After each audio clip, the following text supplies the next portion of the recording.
കുന്നത്തൂർപ്പാടി മഹോത്സവ നിറവിൽ ശ്രീ മുത്തപ്പന്റെ അനുഗ്രഹ വർഷം ഏറ്റുവാങ്ങാൻ പതിനായിരങ്ങൾ.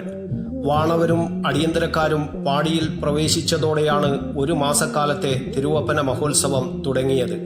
സമുദ്രനിരപ്പിൽ നിന്ന് 3000 അടി ഉയരത്തിലുള്ള മലമുകളിലെ വനത്തിൽ മുത്തപ്പൻ മടപ്പുരകളുടെ ആരൂഢ സ്ഥാനമായ കുന്നത്തൂർപ്പാടിയിൽ ദിവസേന എത്തുന്നത് പതിനായിരങ്ങൾ. താഴെപ്പൊടിക്കളത്തെ ശ്രീകോവിലിൽ ദീപാരാധനയ്ക്ക് ശേഷം ഉത്സവം തുടങ്ങാൻ തന്ത്രി അനുവാദം നൽകിയതിന് ശേഷമാണ് കൊല്ലൻ മുത്തപ്പന്റെ ആയുധങ്ങൾ കടഞ്ഞ് ചന്ദന് കൈമാറിയത്.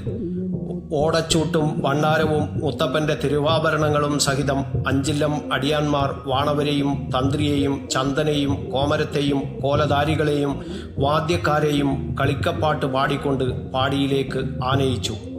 തന്ത്രിയുടെ കാർമ്മികത്വത്തിൽ പാടിയിലെ തിരുമുറ്റത്ത് പുണ്യാഹവും കലശപൂജയും നടന്നു.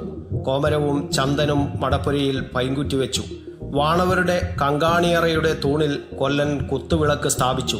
തുടർന്ന് കുടുപതി വിളക്കിൽ അഗ്നി പകർന്നതോടെയാണ് പാടിയിലെ ചടങ്ങുകൾക്ക് തുടക്കമായത്.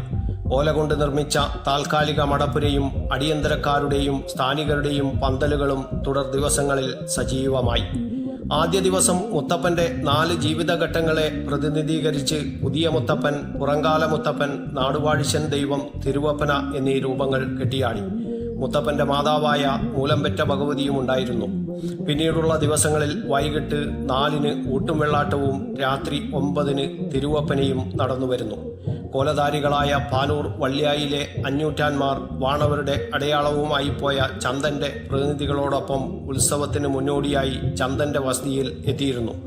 തന്ത്രി ഇളയടത്ത് പേർക്കളത്തിലെത്ത് സുബ്രഹ്മണ്യൻ നമ്പൂതിരിയുടെ കാർമ്മികത്വത്തിൽ താഴെ പൊടിക്കളത്ത് പൂജകൾക്ക് ശേഷമാണ് എല്ലാ വർഷവും തിരുവപ്പന മഹോത്സവത്തിന് ആരംഭം കുറിക്കുന്നത്. ഭക്തർ മുത്തപ്പന് വഴിപാടായി കള്ള്, മത്സ്യം തുടങ്ങിയവ സമർപ്പിക്കുന്നു. വിദേശമദ്യം ഇവിടെ നിരോധിച്ചിട്ടുണ്ട്. ജനുവരി 16-ന് അടിയാന്മാരുടെ നിഗൂഢമായ ചടങ്ങുകളോടെ ഉത്സവം സമാപിക്കും. അയൽ സംസ്ഥാനങ്ങളിൽ നിന്നുൾപ്പെടെ ലക്ഷക്കണക്കിന് ഭക്തരാണ് ഉത്സവകാലത്ത് കുന്നത്തൂർപ്പാടിയിൽ എത്തുന്നത്. പാടിയിലും താഴെപ്പൊടിക്കളത്തും 24 മണിക്കൂറും ദർശന സൗകര്യമുണ്ടാകും. വാഹനങ്ങളുടെ പാർക്കിങ്ങിന് വിപുലമായ സൗകര്യവും ഒരുക്കിയിട്ടുണ്ട്.